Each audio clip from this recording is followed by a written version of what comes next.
Good morning students, welcome back to my YouTube channel. बच्चों, पिछले video में हम लोगों ने अम्ल क्षार लवण के 18 ऑब्जेक्टिव क्वेश्चंस को सॉल्व किया था और आज के वीडियो में उसी चैप्टर के कुछ ऑब्जेक्टिव क्वेश्चंस को हम लोग कंटिन्यू करेंगे जो कि आपके बोर्ड एग्जामिनेशन के लिए काफ़ी इम्पॉर्टेंट है। तो बच्चों चलिए आज का क्लास हम लोग शुरू करते हैं।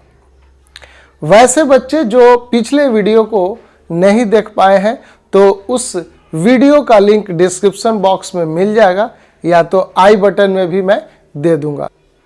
तो चलिए आज का इम्पॉर्टेंट ऑब्जेक्टिव क्वेश्चंस हम लोग स्टार्ट करते हैं। बच्चों, पिछले वीडियो में हम लोगों ने एसिड बेस और साल्ट यानी अम्ल क्षार और लवण के टोटल 18 क्वेश्चंस को सॉल्व किया था और आज हम लोग उसी वीडियो को कंटिन्यू करेंगे पार्ट 2 के रूप में। तो क्वेश्चन नंबर 19 यानी क्वेश्चन नंबर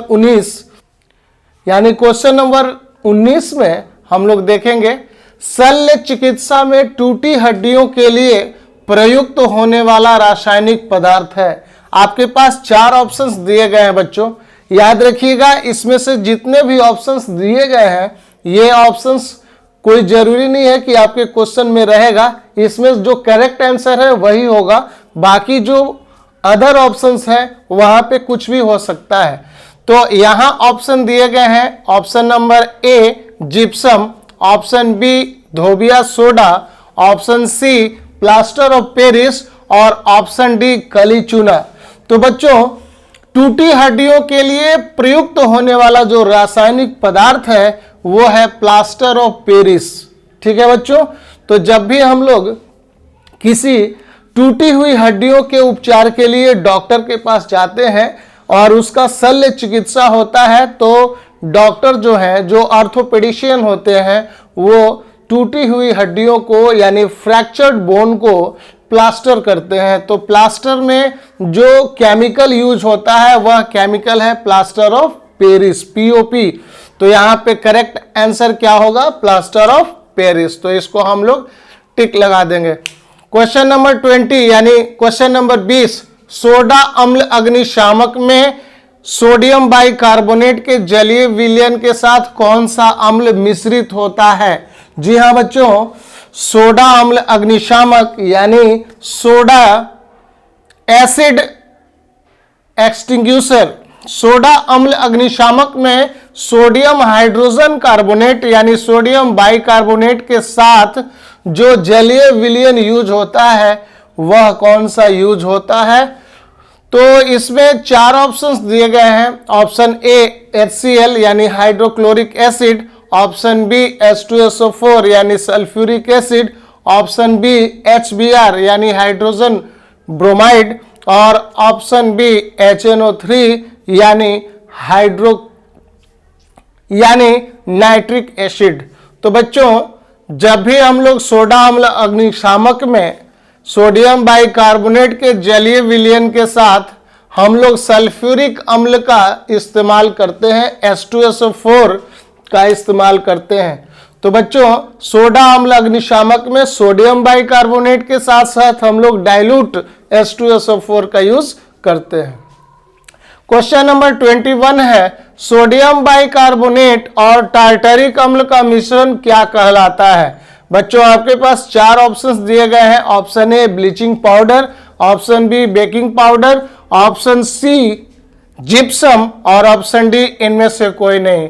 तो बच्चों सोडियम बाइकार्बोनेट और टार्टरिक अम्ल का जो मिक्सचर होता है, जो मिश्रण होता है, उसे हम लोग बेकिंग पाउडर कहते हैं। तो यहां पे करेक्ट आंसर क्या है? Baking powder. चलिए क्वेश्चन नंबर 22 देखते हैं। क्वेश्चन नंबर 22, जल में घुलनशील भस्म क्या कहलाते हैं? बहुत आसान क्वेश्चन है बच्चों और काफी इंपॉर्टेंट भी है। ऑप्शन ए है अम्ल, ऑप्शन बी है क्षार, ऑप्शन सी है लवण और ऑप्शन डी है इनमें से कोई नहीं। तो यहां पे जल में घुलनशील भस्म को हम लोग क्या बोलते हैं? क्षार बोलते हैं, अल्कली बोलते हैं। ठीक है। दूध से दही बनने में क्वेश्चन नंबर 23 दूध से दही बनने में निम्नांकित में कौन सी क्रिया होती है? ऑप्शन ए अपघटन, ऑप्शन बी प्रकाश संश्लेषण, ऑप्शन सी किण्वन और ऑप्शन डी उत्सर्जन। तो बच्चों, जब भी दूध से दही बनने का जो प्रोसेस होता है उसे हम फर्मेंटेशन यानी किण्वन कहते हैं। ठीक है। क्वेश्चन नंबर 24 देखेंगे। 24 नंबर, किसे रसायनों का राजा कहा जाता है? यानी इसमें से जो भी केमिकल दिए गए हैं उस केमिकल को हम लोग क्या बोलते हैं? किंग बोलते हैं, किंग ऑफ ऑल केमिकल्स। तो ऑप्शन ए है HNO3 यानी नाइट्रिक एसिड, ऑप्शन बी है हाइड्रोक्लोरिक एसिड, ऑप्शन सी है सल्फ्यूरिक एसिड H2SO4 और ऑप्शन डी है फॉस्फोरिक एसिड यानी H3PO4। तो बच्चों, यहाँ पे नाइट्रिक अम्ल भी नहीं होगा, यहाँ पे हाइड्रोक्लोरिक अम्ल भी नहीं होगा, यहाँ पे फॉस्फोरिक अम्ल भी नहीं होगा। तो यहाँ पे सबसे इंपॉर्टेंट आंसर क्या होगा? H2SO4 यानी सल्फ्यूरिक अम्ल। सल्फ्यूरिक अम्ल को किंग ऑफ केमिकल्स कहा जाता है। क्वेश्चन नंबर 25, कास्टिक पोटास है या कास्टिक पोटास किसे कहते हैं? यहाँ पे 4 ऑप्शंस दिए गए हैं। ऑप्शन ए है सोडियम हाइड्रोक्साइड यानी caustic soda, option B KOH यानी पोटेशियम हाइड्रोक्साइड यानी caustic potash, option C calcium hydroxide, option D magnesium hydroxide. तो बच्चों, कास्टिक पोटास हम लोग पोटेशियम हाइड्रोक्साइड को कहते हैं यानी KOH। ये इंपॉर्टेंट बेस है, एक इंपॉर्टेंट क्षार है बच्चों, तो याद रखिएगा। ये पोटेशियम हाइड्रोक्साइड जो है एक स्ट्रॉन्ग बेस है और इसी को हम लोग कास्टिक पोटास भी कहते हैं। तो इन सभी क्वेश्चंस को आप प्रैक्टिस कीजिए और इसके बाद हम लोग अगला क्वेश्चन देखते हैं। बच्चों, नेक्स्ट क्वेश्चन है क्वेश्चन नंबर 26 यानी 26, कास्टिक सोडा है। यहाँ पे 4 ऑप्शंस दिए गए हैं। ऑप्शन ए सोडियम हाइड्रोक्साइड यानी NaOH, option B potassium hydroxide यानी KOH, option C calcium hydroxide यानी CaOH का whole twice and option D magnesium hydroxide यानी MgOH का होल ट्वाइस। तो बच्चों, यहाँ पे क्वेश्चन नंबर 26 में जो कास्टिक सोडा का फॉर्मूला दिया गया है वह है ऑप्शन ए यानी सोडियम हाइड्रोक्साइड। तो बच्चों, आप याद रखोगे कास्टिक सोडा को हम लोग सोडियम हाइड्रोक्साइड कहते हैं और कास्टिक पोटास को हम लोग पोटेशियम हाइड्रोक्साइड कहते हैं। तो दोनों ऑप्शन यहाँ पे दिया गया है। पोटेशियम हाइड्रोक्साइड को हम लोग कास्टिक पोटास कहते हैं और सोडियम हाइड्रोक्साइड को हम लोग कास्टिक सोडा कहते हैं। तो कास्टिक सोडा सोडियम हाइड्रोक्साइड और कास्टिक पोटास पोटेशियम हाइड्रोक्साइड। तो जैसा क्वेश्चन होगा वैसा आपका आंसर होगा। Now question number 27, aqua regia जिसे हम लोग अम्लराज या रॉयल वाटर भी कहते हैं। तो बच्चों, एक्वा रेजिया या अम्लराज में HCl और HNO3 का अनुपात होता है। तो बच्चों, अम्लराज या एक्वा रेजिया में हाइड्रोक्लोरिक अम्ल और नाइट्रिक अम्ल का क्या अनुपात होता है ये हम लोग देखेंगे। तो यहाँ पे 4 ऑप्शंस दिए गए हैं। Option A 3:1, option B 1:3, option C 2:2 और ऑप्शन डी 1:2। तो बच्चों, जो पहला जो नंबर है वो आपको दर्शा रहा है हाइड्रोक्लोरिक एसिड और दूसरा जो नंबर है वो दर्शा रहा है नाइट्रिक एसिड यानी नाइट्रिक अम्ल। तो बच्चों, यहाँ पे हम लोग एक्वा रेजिया में जानते हैं कि यहाँ पे हाइड्रोक्लोरिक अम्ल जो होता है वो 3 होता है और नाइट्रिक एसिड जो होता है वह 1 होता है। तो इसका सही उत्तर होगा 3:1। ओके, क्वेश्चन नंबर 28 यानी 28 को देखते हैं। बहुत इंपॉर्टेंट क्वेश्चन है। कोई विलयन अंडे के पिसे हुए कवच से अभिक्रिया कर एक गैस उत्पन्न करता है जो चूने के जल को दूधिया कर देता है। दुधिया कर देती है। इस विलयन में क्या होगा? तो नीचे दिए गए जो केमिकल्स हैं, नीचे दिए गए जो विलयन हैं, इसमें सही विलयन कौन सा होगा बच्चों? तो हम लोग टॉपिक पढ़ रहे हैं अम्ल, क्षार और लवण। और बच्चों आपने अम्ल के रासायनिक गुण में पढ़ा होगा, अम्ल का, किसी भी अम्ल का धातु के कार्बोनेट या धातु के बाइकार्बोनेट से अभिक्रिया। तो बच्चों जब कोई भी अम्ल धातु के कार्बोनेट या बाइकार्बोनेट से अभिक्रिया करती है तो CO2 जल और लवण बनाती है। तो यहाँ पे CO2 गैस निकल रहा है जो चूने के जल को दुधिया कर देता है।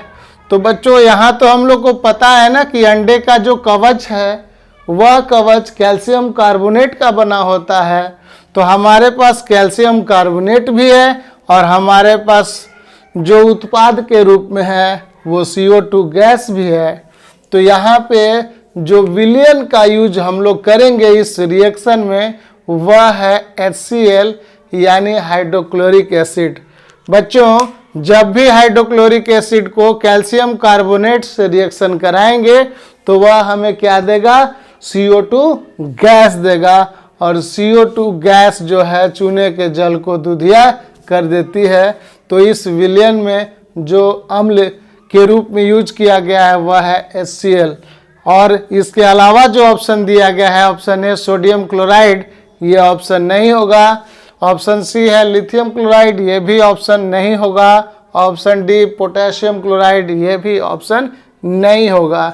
तो यहाँ पे जो क्लियर आंसर है, करेक्ट आंसर है वह है HCl यानी हाइड्रोक्लोरिक एसिड। चलिए अगला क्वेश्चन देखते हैं। क्वेश्चन नंबर 29 यानी 29। किसी अम्लीय घोल में हाइड्रोजन आयन की मात्रा बढ़ती है तो घोल के pH का मान क्या होता है बच्चों? ऑप्शन ए है बढ़ता है, ऑप्शन बी है घटता है, ऑप्शन सी है स्थिर रहता है, ऑप्शन डी है इनमें से कोई नहीं। तो बच्चों आपने pH स्केल पढ़ा होगा, pH मान आपने पढ़ा है और pH मान में आप देखे होंगे कि 7 से 0 की तरफ जब हम लोग जाते हैं तो pH मान तो घटता है, लेकिन pH मान घटने के साथ साथ उस दिशा में हाइड्रोजन आयन की मात्रा बढ़ती है, हाइड्रोजन आयन की सांद्रता बढ़ती है।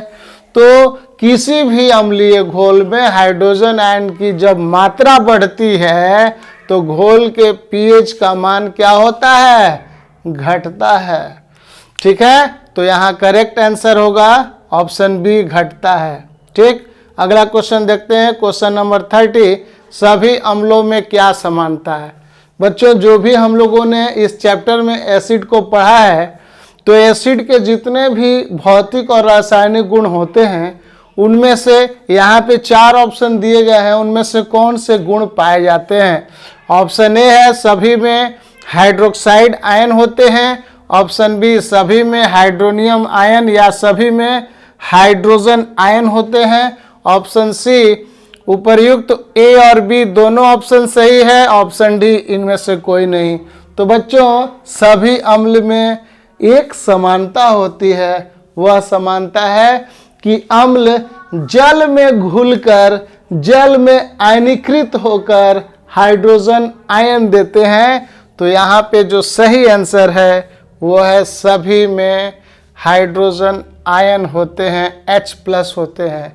यानी बच्चों एसिड जो है वह जल में घुल करके H+ आयन देते हैं। याद रखिएगा, एसिड जल में घुलकर जल में टूटकर H+ आयन देते हैं और वह H+ आयन परमानेंट नहीं होता है बच्चों, वह H+ आयन तुरंत वाटर के साथ मिलकर हाइड्रोनियम आयन बनाते हैं। तो यह एसिड चाहे जो भी एसिड होगा बच्चों, उससे जो हाइड्रोजन आयन निकलता है वह अनस्टेबल होता है और स्टेबिलिटी के लिए वह वाटर से मिलकर हाइड्रोनियम आयन बनाते हैं।